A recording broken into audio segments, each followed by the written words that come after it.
بسم اللہ الرحمن الرحیم۔ السلام علیکم، میرا نام ہے عدیل احمد اور آپ دیکھ رہے ہیں اسمارٹ ٹریڈرز۔ ایک دفعہ کا ذکر ہے کہ ایک گاؤں میں شہر سے ایک نیا تاجر آیا۔ لوگوں کو بتایا کہ میں سیر و سیاحت کی غرض سے آیا ہوں اور کچھ دن قیام کروں گا، اور آس پاس کے لوگوں سے میل ملاپ شروع کر دیا۔ گاؤں کے رہائشی بڑے مہمان نواز تھے۔ لوگوں نے سیٹھ صاحب کی خوب آؤ بھگت شروع کر دی، تو سیٹھ صاحب بھی بڑے دریا دل انسان تھے۔ لوگوں کے منع کرنے کے باوجود لوگوں کی خوب مدد کرنا شروع کر دی۔ کسی کے گھر راشن ڈلوا دیا تو کسی کی ٹپکتی چھت کی مرمت کروا دی، کسی کے بچوں کو نئے جوڑے دلا دیے، کسی سے شہر میں نوکری دلانے کا وعدہ کر لیا تو کسی کے ساتھ کچھ اور نہیں کی۔ لوگوں میں سیٹھ صاحب کی دریا دلی کی خوب چرچا ہو گئی۔ ایک دن رات کے کھانے کے بعد بیٹھک لگی ہوئی تھی، تو سیٹھ صاحب کے ساتھ آئے ہوئے ان کے اسسٹنٹ نے کہا کہ جناب، آپ یہاں لوگوں کی اتنی مدد کر رہے ہیں تو کیوں نہ آپ یہاں کے لوگوں کو اپنے کاروبار میں شامل کر لیں، ان کو روزگار بھی ملے گا اور آپ کا بزنس بھی ترقی کرے گا۔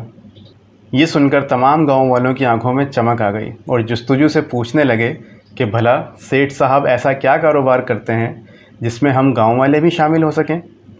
اسسٹنٹ نے سینہ چوڑا کرتے ہوئے کہا کہ سیٹھ صاحب کا جانوروں کی ایکسپورٹ کا بہت بڑا کاروبار ہے۔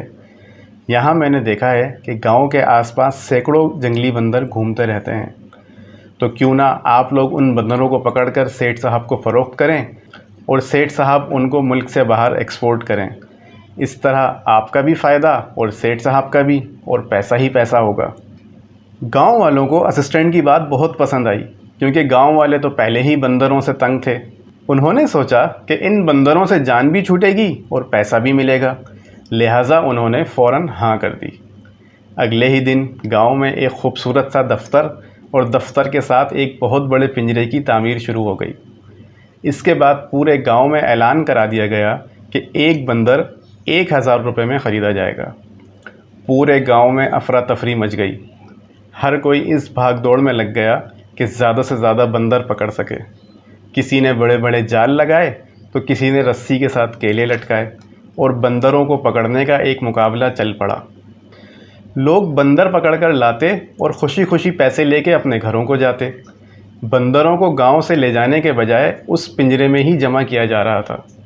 لوگ سیٹھ کو بیوقوف سمجھ رہے تھے کہ بندروں کو ایکسپورٹ کرنے کے بجائے یہاں رکھ کر اپنی جیب سے کھانا بھی کھلا رہا ہے۔ خیر، ہمیں کیا، ہمیں تو ہمارا پیسہ مل رہا ہے۔ کچھ دن یہ سلسلہ یوں ہی چلنے کے بعد کاروبار کچھ ٹھنڈا ہونے لگا، کیونکہ اب گاؤں کے آس پاس بندر کم ہی بچے تھے، اس لیے اندھا دھند کمائی بند ہو چکی تھی۔ تو سیٹھ نے اعلان کیا کہ بندر 2000 میں خریدا جائے گا۔ لوگوں میں پھر نیا جذبہ پھوٹ پڑا اور پھر سے بھاگ دوڑ شروع ہو گئی۔ پھر بندروں کی تعداد میں کمی آنے کے بعد اس رقم کو 3000 اور پھر کچھ ہی دن میں 5000 کر دیا گیا۔ لیکن 5000 میں چند ہی بندر بکے تھے کہ سیٹھ صاحب کو کسی ضروری کام سے شہر واپس جانا پڑا، اور اسسٹنٹ وہیں گاؤں میں بندروں کی نگرانی اور دیکھ بھال کے لیے ٹھہر گیا، اور کاروبار کچھ دن کے لیے رک گیا۔ لوگ بے چینی سے سیٹھ صاحب کی واپسی کا انتظار تو کر ہی رہے تھے، لیکن ساتھ میں یہ فکر بھی لاحق تھی کہ اب تو بندروں کی تعداد بہت ہی کم بچی ہے، لہٰذا سیٹھ صاحب جب واپس آئیں گے تو انہیں فروخت کیا کریں گے۔ اسسٹنٹ کی لوگوں سے اچھی دوستی ہو چکی تھی۔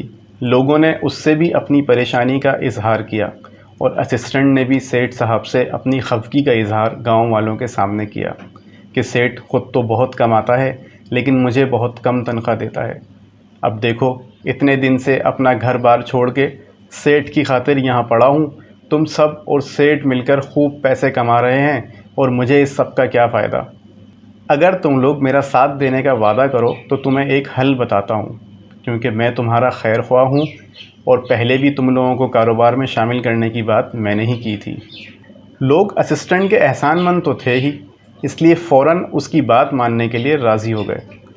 اسسٹنٹ نے رازدارانہ انداز میں کہا کہ بھائی، سیٹھ تو بندر کا ریٹ 5000 کر چکا تھا۔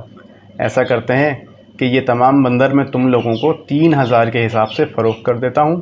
جب سیٹھ واپس آئے تو تم لوگ پھر سے یہ بندر اسے 5000 کے حساب سے فروخت کر دینا، اور میرے بارے میں یہ کہہ دینا کہ میں بندروں کو ساتھ لے کر فرار ہو گیا۔ اس طرح تمہارا بھی فائدہ اور میرا بھی۔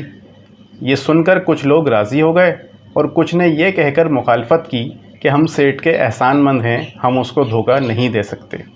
اگلے دن اسسٹنٹ نے خوشی کی خبر سنائی کہ میری سیٹ صاحب سے بات ہوئی ہے اور کل صبح وہ واپس آ رہے ہیں، لہٰذا جو بھی کرنا ہے آج ہی کر لو۔ لوگوں نے دھڑا دھڑ اپنی تمام جمع پونجی، سونا، زیور اور دیگر اشیاء فروخت کر کے اسسٹنٹ سے تمام بندر خرید لیے اور صبح کا انتظار کرنے لگے، اور اسسٹنٹ تمام رقم لے کر شہر کی جانب روانہ ہو گیا۔ صبح سب کو بے چینی سے سیٹھ صاحب کی آمد کا انتظار تھا۔ جب انتظار کرتے کرتے شام ہو گئی تو لوگوں نے سوچا کہ شاید کوئی مجبوری پیش آ گئی ہوگی، سیٹھ صاحب کل آ جائیں گے۔ کل کے بعد پرسوں، پرسوں کے بعد ہفتہ، 10 دن اور پھر 15 دن بھی گزر گئے تو لوگوں کو پریشانی لاحق ہوئی اور سیانوں کو سمجھ آنا شروع ہو گیا کہ ان کے ساتھ کیا ہو چکا ہے۔ ایک ماہ بعد لوگوں نے مایوس ہو کر اور بندروں کی کھلائی پلائی سے تنگ آ کر بندروں کو آزاد کرنا شروع کر دیا، اور کچھ کو ابھی بھی امید تھی، لیکن سیٹھ صاحب کو نہیں آنا تھا سو نہ آئے، اور آہستہ آہستہ لوگوں کو سمجھ آ ہی گیا کہ سیٹھ صاحب اور اسسٹنٹ مل کر ان کو چونا لگا چکے ہیں، اور پولیس میں شکایت تو کی نہیں جا سکتی تھی کیونکہ انہوں نے اپنی مرضی سے بندر خریدے تھے اور فراڈ کی نیت تو ان کی اپنی بھی تھی۔ یوں وہ لوگ اپنی زندگی بھر کی جمع پونجی لالچ میں آ کر ایک فراڈیے کے ہاتھوں لٹا چکے تھے۔ تو جناب، اس دلچسپ کہانی سے ہمیں یہ سبق ملا کہ کاروبار کا پہلا اصول یہ ہے کہ ہمیں لالچ نہیں کرنی ہے، دوسرے اپنی نیت صاف رکھنی ہے۔ جب بھی دوسرے کو دھوکہ دینے کا سوچیں گے تو کہیں نہ کہیں سے خود بھی دھوکہ کھائیں گے، کیونکہ حرام کا مال حرام میں ہی جائے گا۔ ہمارے ایک استاد کہا کرتے تھے کہ جس کام میں بھی آپ کو سبز باغ نظر آ رہے ہوں اور ایسا لگ رہا ہو کہ بس اب بغیر محنت کے پیسہ ہی پیسہ ہوگا، اور سامنے والا بندہ آپ کو بیوقوف لگ رہا ہو، تو سمجھ لینا بیوقوف وہ نہیں بلکہ آپ بن رہے ہیں اور آپ کو دھوکہ دیا جا رہا ہے۔ کسی کے بھی پاس اندھی انویسٹمنٹ کرنے کے بجائے ظاہری کاروبار کو ترجیح دیں اور اپنے ہاتھ سے کاروبار کریں۔ چھپر پھاڑ کے پیسہ ملتا ضرور ہے، لیکن بغیر محنت کے نہیں۔ محنت اور پہلا قدم شرط ہے جو کہ آپ نے ہی اٹھانا ہے۔ تو آئیے ہمارے ساتھ مل کر وہ پہلا قدم اٹھائیں اور محنت کا تہیہ کریں۔ انشاءاللہ کامیابی آپ کا مقدر ہوگی۔ ہم ایک بہترین کاروباری سیریز شروع کرنے جا رہے ہیں۔ اس کو سیکھنے اور اس سے کامیابی کو اپنا مقدر بنانے کے لیے ہمارے ساتھ رہیں۔ ہمارے YouTube چینل کو سبسکرائب کر لیں تاکہ کامیابی کا کوئی بھی راز آپ سے پوشیدہ نہ رہ سکے، اور بے فکر رہیں، یہاں آپ کو کوئی بندر فروخت نہیں کیے جائیں گے۔ اس ویڈیو کو اپنے دوست احباب سے شیئر ضرور کریے گا تاکہ وہ بھی اس سے استفادہ حاصل کر سکیں۔ پھر ملیں گے اگلی ویڈیو میں، تب تک کے لیے اللہ نگہبان۔